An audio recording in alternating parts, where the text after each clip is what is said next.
Bienvenue sur ce podcast du monde de Lulu. Je suis Clara, accompagnante à la naissance et maman de 2 enfants, Lucas et Eva, 5 ans d'écart en instruction en famille. J'ai créé ce podcast pour parler de façon positive de la grossesse, de l'accouchement et de parentalité. Le but, c'est d'écraser les clichés pour reprendre confiance en soi et en son corps. Tu trouveras ici des témoignages personnels, des réflexions professionnelles, des discussions intimes ainsi que des interviews. Et ce, en toute bienveillance. Sache que chacun de ces épisodes sont le fruit de mon propre cheminement, autant personnel que professionnel. Je te propose de m'y accompagner au fil de tes envies. Je te souhaite une belle écoute. Bonjour à toutes et bienvenue dans le podcast pour un récit positif. Du coup, comme d'habitude, le but c'est de se nourrir de positif et pas d'oublier le négatif parce que le positif amène toujours le positif. Aujourd'hui, je voulais parler à toutes les femmes qui ont subi une grossesse arrêtée et qui appréhendent la prochaine grossesse. Du coup, j'ai invité Maureen, qui est maman d'une petite fille de 5 ans. Bonjour Maureen. Bonjour. Alors, tu es monitrice de portage, prof de danse et doula, ça fait beaucoup de casquettes, mais aujourd'hui Oui. tu viens nous parler de comment tu as vécu la perte de ton premier bébé lors ce qu'on appelle une fausse couche médicalement, et de comment tu as vécu tout ça. Parce que effectivement, tu es venue me voir en me disant, moi, ça s'est bien passé le après, et je pense que c'est encourageant pour toutes les femmes qui peuvent vivre ce genre de situation. En premier, est-ce que tu peux nous faire une petite présentation, si j'ai oublié des choses dans dans toutes ces casquettes, ou s'il y a des choses que tu voudrais préciser? Déjà, je te remercie de ton invitation. C'était important pour moi de pouvoir témoigner. Et effectivement, comme tu l'as dit, je suis éducatrice de jeunes enfants de formation.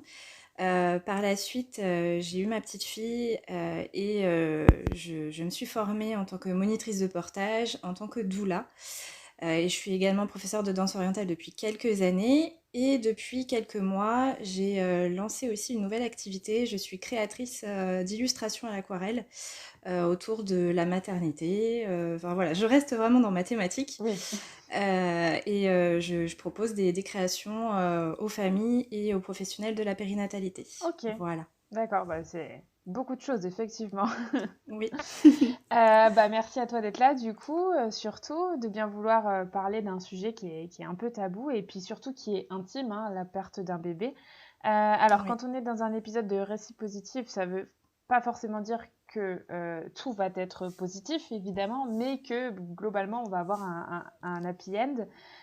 Dis-nous Oui. tout. Comment s'est passée ta fameuse première grossesse? Comment a été attendu ce bébé? Et est-ce que, du coup, c'est la question qui tue un peu toujours, est-ce que tu as levé ce fameux tabou des 3 mois? Parce que ça, c'est encore quelque chose, même sans grossesse arrêtée, c'est encore quelque chose de difficile. Oui. Bien malheureusement pour cette dernière question, j'ai pas forcément eu l'occasion de lever le tabou sur les 3 premiers mois, puisque j'ai perdu mon bébé avant et j'ai tu la perte de mon bébé à ma famille. Donc pour revenir un petit peu en amont, ce bébé était très attendu. J'avais un petit peu enfoui mon désir de maternité parce que mon compagnon n'était pas vraiment au diapason, il n'était pas vraiment encore Il n'était pas prêt. là-dedans, voilà, il n'était pas prêt. Et puis, j'avais changé de contraception, je suis passée de la pilule au stérilet à un moment donné et mes règles étaient complètement anarchiques. J'avais des cycles très très longs, enfin voilà. Et un jour, j'ai une amie qui nous annonce sa grossesse, un premier bébé. Et là, explosion dans ma tête, ça a ouvert la boîte de Pandore. Ouais. Je me suis dit, moi aussi j'ai envie d'annoncer cette belle nouvelle. Moi aussi j'ai envie de tomber enceinte, d'avoir un bébé. Et je me suis dit, mais mes règles ayant beaucoup, beaucoup, beaucoup de retard, je sais qu'on peut tomber enceinte sous stérilet. Est-ce que à tout hasard, voilà, je serais pas enceinte moi aussi? Donc j'ai fait un test de grossesse et les règles ont débarqué peu de temps après, voilà, Comme par hasard. comme par hasard.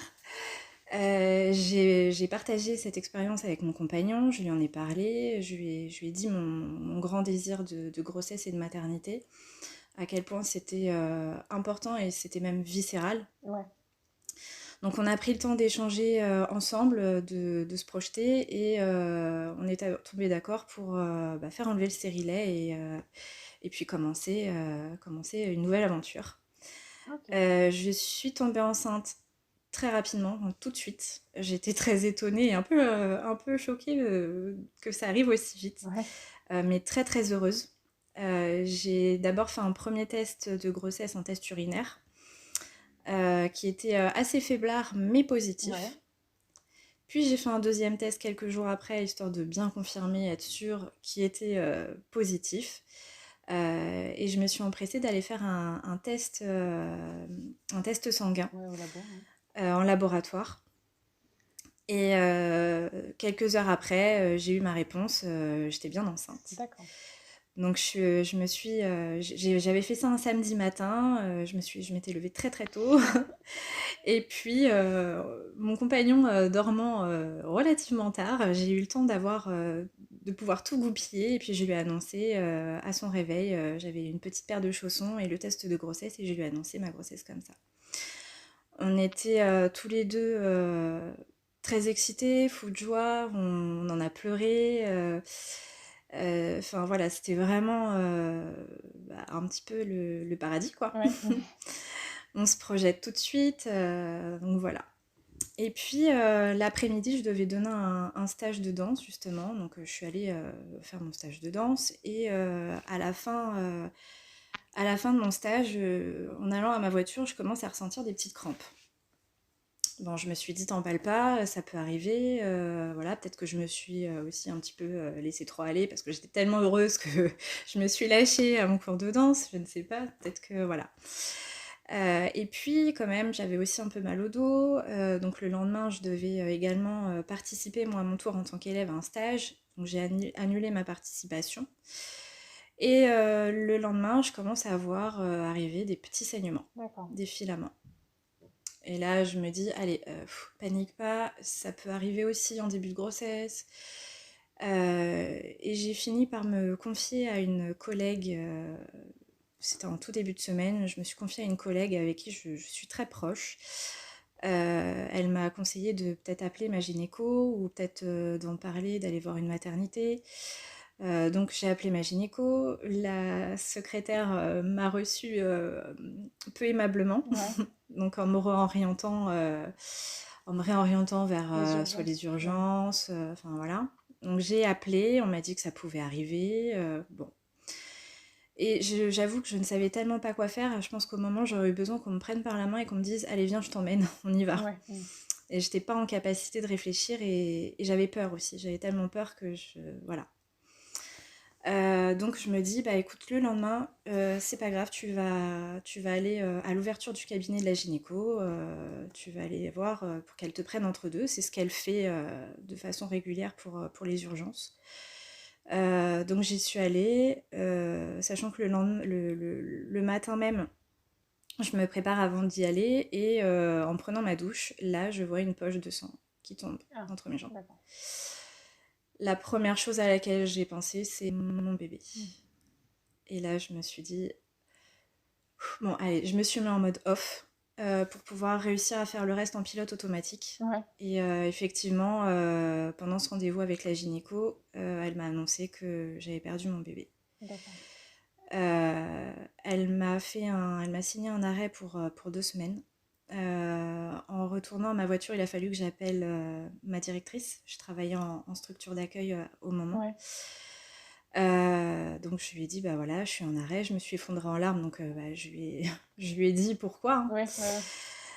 Ouais. Et puis, pendant ces 2 semaines, ça a été un peu compliqué parce que au niveau gestion, alors il y a bien sûr toutes les émotions, mais aussi au niveau gestion, parce que j'avais l'habitude, quand je travaillais du matin et que je finissais vers 15 h, j'avais l'habitude de passer chez mes parents qui habitent à côté, avec qui j'ai une relation très très proche.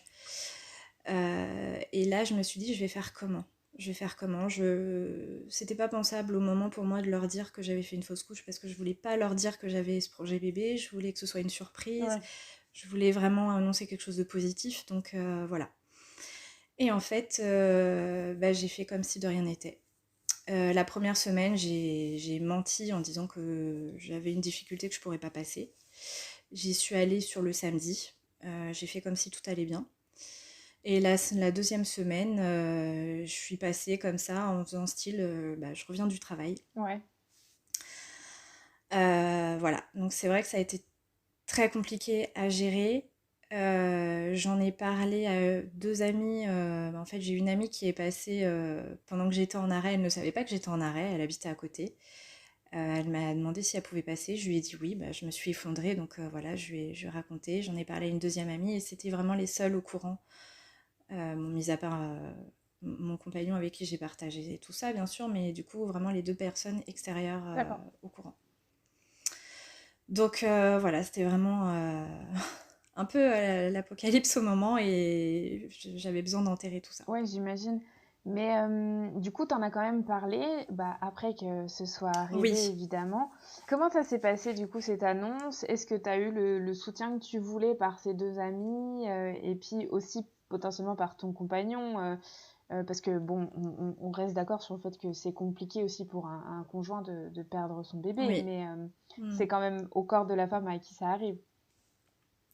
Oui, alors je pense que j'ai eu le soutien au moment dont j'avais besoin, et même s'il manquait quand même des petites choses. Et il y a toujours ces petites phrases un peu maladroites aussi qui sont dites. Oui, j'imagine. Même si au final, ce que je pourrais dire, c'est que j'ai reçu de l'amour de la part de mes amies, du, de- enfin voilà, elles y mettaient de la chaleur quand elles étaient présentes. On s'est même fait un petit resto pour pouvoir en parler. Enfin, euh, par mon compagnon, je pense que c'était compliqué parce que il réalise sans réaliser en fait. Oui. Effectivement, on se projette pas encore, c'est invisible au départ. Et puis, Donc pour les conjoints, c'est aussi souvent moins tangible avant que ça commence à se voir, avant, c'est ça, voire même certains que le bébé naisse. Donc, oui. exact.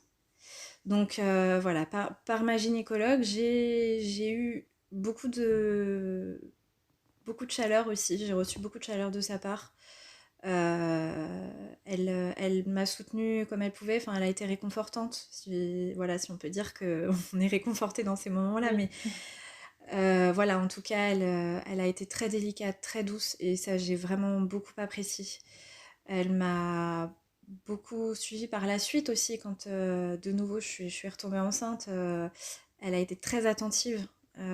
Donc voilà.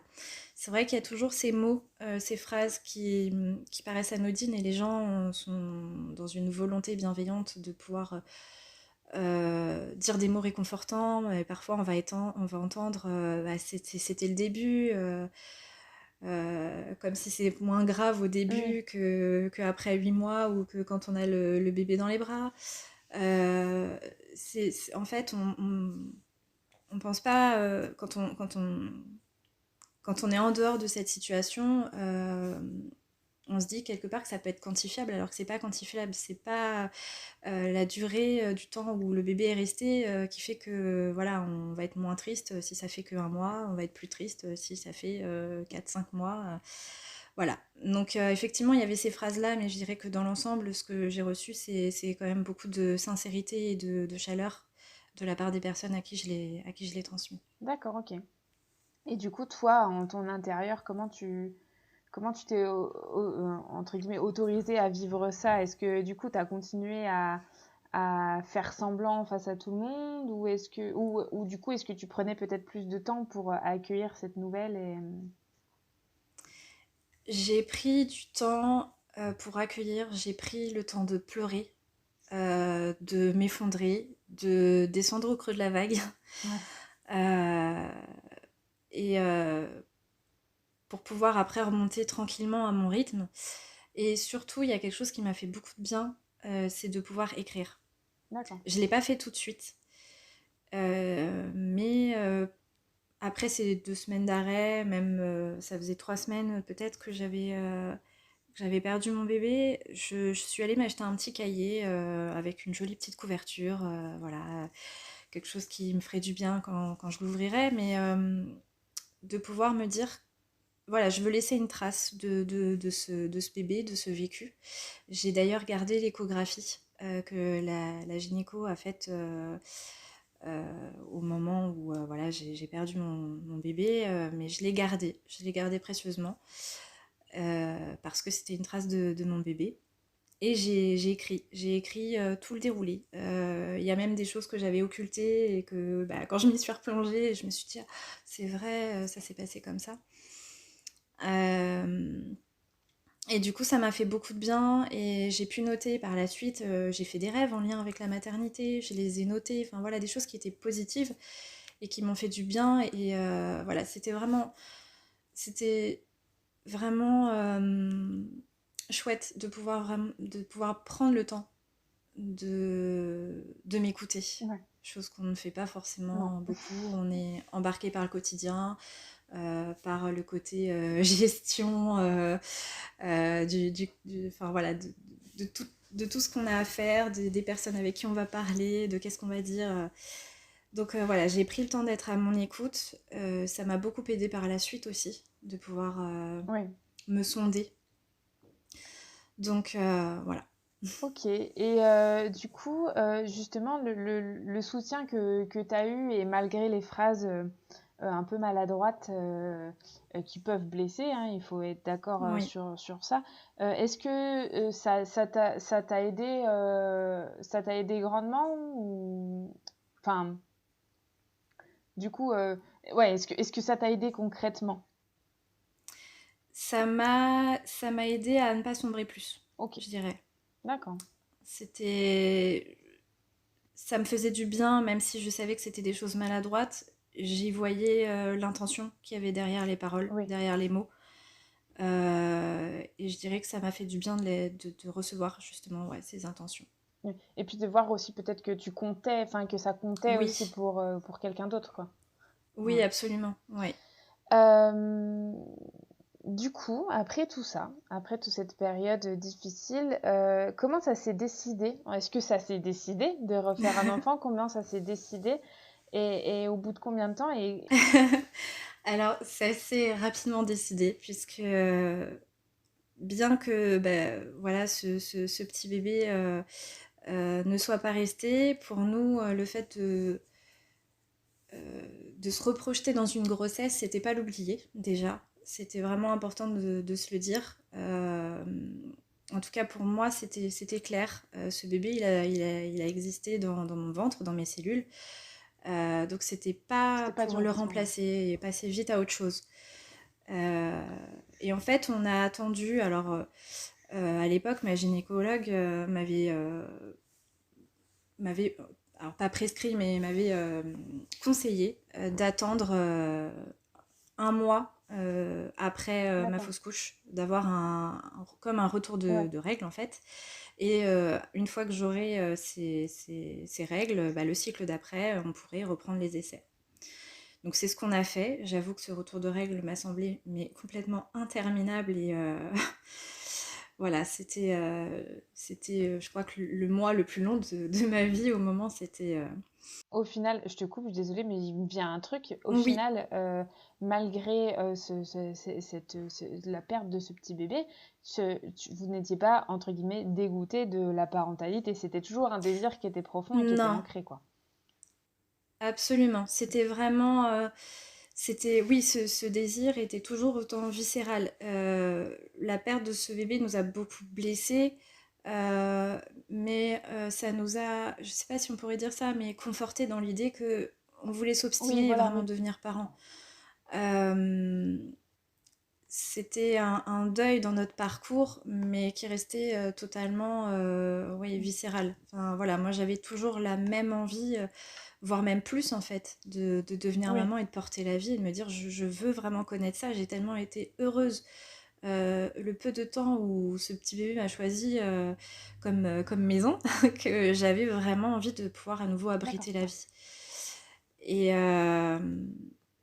et du coup, on a repris effectivement les essais et je suis tombée enceinte au bout du troisième cycle, donc oui, à peu près 2 mois après la D'accord. reprise des essais. Donc au final, assez rapidement aussi. Ouais. Au départ, j'ai été un peu plus mesurée dans ma joie. Euh, J'étais très contente, mais il y avait un mais, puisque du coup, il y avait cette expérience qui sonnait un petit peu au creux de mon oreille. Euh, donc j'avais envie d'être précautionneuse et de me protéger aussi un petit peu. Oui.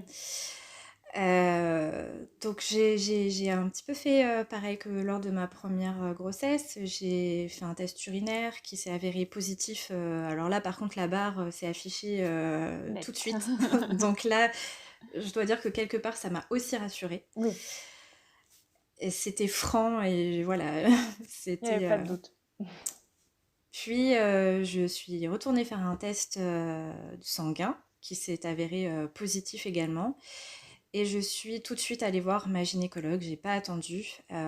Donc elle m'a auscultée, elle m'a effectivement dit que voilà, il y avait bien une grossesse. Elle m'a dit qu'elle allait me suivre un petit peu plus en faisant des prises de sang pour voir si la grossesse était bien évolutive. Après une période de peut-être un mois, on va dire, quand je suis retournée la voir, c'est là que je l'ai vue, elle aussi, pousser un soupir de soulagement et me dire félicitations, Maureen, vous êtes bien enceinte et votre bébé Va grandit bien, bien. ouais. Et là, je me suis dit, ah, je peux respirer. Parce que Oui, c'est vrai que bah, il y avait aussi la petite échéance dont on peut avoir peur. oui, c'est Cette ça. échéance de la perte de notre bébé, de notre autre bébé, et de se dire est-ce qu'on va passer cette échéance avec cette grossesse. Oui, c'est ça. Donc voilà, j'ai vraiment essayé de me... Comment dire de, de de fermer un petit peu tous ces parasites qui pouvaient venir, de préparer vraiment mon mental en me disant allez, sois focus sur cette grossesse, de ne pas chercher à guetter s'il y avait des signes de petites tensions au niveau des ovaires ou de ah, est-ce que j'ai un filet de sang au niveau Ouais. de ma culotte ou autre. Voilà, je me suis dit non, faut pas que tu te mettes là-dedans, sinon c'est foutu. C'est foutu, tu vas pas être sereine du tout. Et ça a été très difficile, hein. Je me suis Oui, mis des coups de pied au j'imagine. derrière pour pas le J'imagine. faire, mais voilà. Et je pense que effectivement le mot de la gynéco en me disant félicitations, vous avez un bébé qui grandit bien là, bah voilà, je me suis dit, je me suis délivrée un petit peu aussi T'as lâché prise de encore mon plus. Oui. expérience, ouais. Et je me suis dit, allez, merci à mon premier bébé de m'avoir choisi et merci à ce deuxième bébé qui vient et avec qui on va pouvoir voilà, passer une bonne grossesse. Enfin voilà, je me suis mis vraiment en condition pour passer Ouais. une grossesse la plus sereinement possible. Et positif. Du Oui, coup, ça s'est fait super rapidement. Est-ce que justement, ça c'est quelque chose que t'es... Enfin, on en a parlé, on a dit que voilà, c'était absolument pas un bébé de remplacement comme parfois oui, on peut entendre malheureusement dans la bouche des autres, hein, je parle. oui. Ça va les petits commentaires dans le genre là. Du coup, est-ce que ça a été un regret que ce soit si rapide? Est-ce que tu penses que si ça avait été un peu plus long, tu aurais moins appréhendé ou ça n'aurait rien changé du tout pour toi? Je pense que ça aurait été plus long, ça aurait été plus difficile à vivre en fait. Ouais, J'avais vraiment besoin je guettais en fait les moindres signes de grossesse et je pense plus long ça aurait été et plus longtemps j'aurais tourné en rond et j'aurais été comme un fauve en cage. de voir que ça Euh, fonctionne en fait, simplement. de voir, voilà, Ouais. c'est ça. Et de voir que ça fonctionne, que c'est ok, que il n'y a pas de entre guillemets problématique pour tomber enceinte ou Ouais. voilà à ce Mm. niveau-là, ça m'a vraiment rassurée en fait. D'accord, ok. Bah, ça, c'est positif parce que je sais que souvent, les conseils que d'autres donneraient, ce serait de dire Oui, attendez, machin, pour l'histoire de pas faire ce fameux bébé de remplacement, pour l'histoire de être plus sereine. Voilà, moi, de ce que j'ai toujours entendu de personnes qui l'ont vécu, comme tu le dis, en général, bah, c'est de se prouver aussi à soi-même qu'en fait, ça fonctionne, que on n'est pas défaillante. Et c'est important aussi de montrer ça, qu'on peut accueillir la vie et que ça fonctionne, sans pour autant en fait oublier ce premier bébé. Donc c'est important de l'entendre de la bouche oui, de quelqu'un qui l'a vécu. oui, oui, oui. Et puis, je rajouterais juste un petit truc. Je pense que le fait de ne pas avoir parlé de ce deuil, de cette perte de mon bébé, fait aussi que les gens n'étaient pas au courant et du coup, je n'avais pas ces phrases Oui, t'avais euh, pas la projection des autres. sous-jacentes, Ouais. voilà, ou ni le regard un peu Ouais. ambigu à se demander où est-ce qu'on en était là-dedans. Et je pense qu'au final, ça a été aussi quelque part une petite protection de me dire je fais mon bonhomme de chemin, les autres n'en savent rien. Et du coup, je n'étais pas parasitée Ouais, au ouais. final.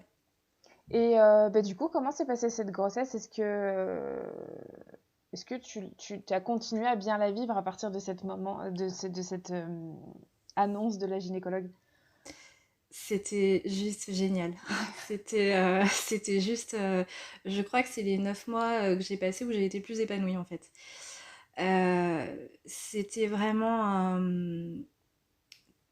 tellement. Je me suis sentie tellement connectée à ce bébé dès le début. Et puis bah, quand j'ai commencé à la sentir bouger aussi. Alors pour la petite histoire, j'ai senti ses premiers mouvements. J'étais en voyage, je faisais un voyage de danse avec ma maman qui m'accompagnait. Donc j'étais enceinte de 3 mois. 3 mois, ouais, 3 mois et demi. Et je sentais comme des petites bulles. Oui. Et du coup, je me suis dit, bah, j'ai vécu ça avec ma maman en fait. Donc c'était vraiment génial. Et puis tout le reste de la grossesse s'est très bien passé. J'ai eu la chance de n'avoir connu aucun symptôme, aucun mot de grossesse, rien qui m'a dérangée. J'ai pu continuer à donner mes cours de danse, c'est ce qui était très important pour moi. J'ai continué à donner mes cours jusqu'à la fin. Donc Ouais. je me suis arrêtée peut-être 2 semaines avant mon accouchement. Euh, donc un mois avant le terme, parce que j'ai accouché 2 semaines avant le fameux terme. Ouais. Euh, et et c'était génial. Je me suis arrêtée, j'étais peut-être à 5 mois par rapport à mon travail en structure d'accueil, parce que là, au niveau de la gestion, je dirais de la manutention, ça devenait un petit peu plus compliqué. Oui. Voilà, mais sinon c'était juste génial, quoi. J'ai savouré en fait chaque moment et j'en suis même encore un peu nostalgique 5 ans Ouais. après. J'imagine. Du coup, c'était un soulagement, quoi, de se dire on peut vivre une belle grossesse Oui, même après la perte d'un bébé. Et c'est vraiment le message que je voulais faire passer aux femmes qui nous écoutent, c'est la peur, elle prend pas toujours le dessus. Alors, je rappellerai quand même que tu as fait en sorte que la peur ne prenne pas le dessus. oui, Tu as beaucoup travaillé sur toi. Comme tu disais, tu t'es donné des coups de pied aux fesses. Mais je trouve ça important de montrer que c'est pas forcément une fatalité, quoi. C'est pas, mm, mm, mm. et ça veut pas dire pour autant qu'on oublie et voilà, faire le deuil et réussir à aller à l'étape d'après, c'est pas oublier, quoi. Exactement. Et du coup, pendant cette grossesse, qu'est-ce qui t'a aidé hormis, bah, du coup, est-ce que tu as continué à écrire, par exemple, parce que tu nous as parlé que tu avais écrit, et ça, et qu'est-ce qui t'a aidé d'autre? Alors j'ai arrêté d'écrire à partir enfin, peu de temps après avoir vu. En fait, j'avais arrêté d'écrire même avant de tomber enceinte. Et puis j'avais repris mon petit carnet juste pour noter quelques petites choses et puis le fait que ça y est, j'étais tombée enceinte et en fait ça s'est arrêté là. C'est un outil que j'ai vraiment mis de côté par la suite que j'ai gardé précieusement mais je ressentais plus le besoin. Et ce qui m'a aidée, c'était vraiment euh, alors la danse a été un accompagnement juste fabuleux, hein. Là pour le coup, les mouvements de bassin m'ont beaucoup Oui. accompagnée tout au long de la grossesse et même pendant l'accouchement d'ailleurs. Et puis bah, le soutien de mes parents, euh, dont je suis très proche. Voilà, ils ont été très présents. J'avais vraiment envie de partager ça avec ma maman. Euh, j'ai malheureusement, en début de grossesse, j'ai aussi vécu un autre deuil. J'ai vécu le deuil de... J'ai perdu ma tante, donc la sœur de mon papa, qui était comme une deuxième maman pour moi. D'accord. Donc ça a été une étape difficile, mais en fait, je pense que ma grossesse m'a accompagnée et a accompagné tous les membres de ma famille. D'accord. parce qu'on s'est vraiment projeté dans l'arrivée de ce petit bébé, de cette petite fille. Et du coup, je pense que ouais, ça a été un... J'ai été très entourée. Voilà, j'ai été vraiment très entourée, beaucoup d'amour. Et puis, pour le petit parallèle avec l'accouchement, j'ai vécu, moi, une naissance traumatique. Ma mère a vécu des violences obstétricales. Elle m'a jamais caché la façon dont j'étais née, ce qui Ouais. s'était passé. Alors, il y a toujours eu certains commentaires. Oh là là, mais pourquoi tu le racontes? Bah, en fait, c'est son histoire. Et je la remercie énormément parce que grâce à ça, c'est ce qui fait aussi que je me suis conditionnée. Je me suis déconditionnée et reconditionnée, on va dire, par rapport à toute cette vision de la société sur la grossesse, sur la maternité, sur l'accouchement. Ça t'a donné envie, en J'ai fait, de prendre le pouvoir de ton corps, de ta grossesse, de ton accouchement. absolument, Ouais. absolument. Et la danse a bien évidemment été le premier palier et le soutien de mes proches. Et aussi, bah, j'ai appris déjà que les doulas existaient à ce moment-là. Et on partait en vacances, j'étais enceinte je devais être à 5-6 mois de grossesse et on partait en vacances avec mon compagnon en Bretagne. Et puis il se trouve qu'il y avait une doula qui était pas très loin, avec qui j'avais échangé, avec qui voilà, j'avais vu qu'elle proposait un programme sur la naissance plaisir. Et là, je me suis dit, ah, c'est intéressant ça. Parce que moi, justement, je me déconditionne de tout ce qui est, oh là là, horreur, souffrance, Ouais. péri, sur le dos et compagnie. Donc j'ai fait appel à cette doula. On est allé la rencontrer pendant nos vacances. J'ai fait du yoga prénatal avec elle, une séance de yoga prénatal. J'ai beaucoup échangé et en fait, j'ai gardé tous ces mouvements qu'elle avait pu me montrer. Et tous les jours, je prenais 10 minutes pour moi pour pouvoir faire ces petits mouvements. Et je me suis servi des outils bah, qu'elle a mis à ma disposition et qui, moi, m'ont en tout cas vraiment parlé, à savoir les messages positifs. Mm. Le fait de pouvoir se dire des phrases positives, que ce soit pendant la grossesse ou aussi en vue de l'accouchement. Puisque mon souhait c'était vraiment d'avoir un accouchement le plus physio possible, sans intervention médicale au possible, enfin voilà. Euh, et en fait, ça m'a vraiment donné le plein pouvoir et c'est pour ça que je me dis que je me suis jamais sentie autant épanouie parce que non seulement j'abritais la vie et je me suis dit mais en fait ça déjà c'est un super pouvoir. Oui, clairement. Et en plus je prenais pleine possession de mon corps, de tout ce dont j'étais capable. Donc voilà, c'était vraiment une belle revanche, j'ai envie de dire. Ouais, ouais. Et puis c'est un beau happy end pour le coup. Oui, Euh, J'espère que du coup ton témoignage, et je suis sûre, hein, ton témoignage va aider beaucoup de femmes.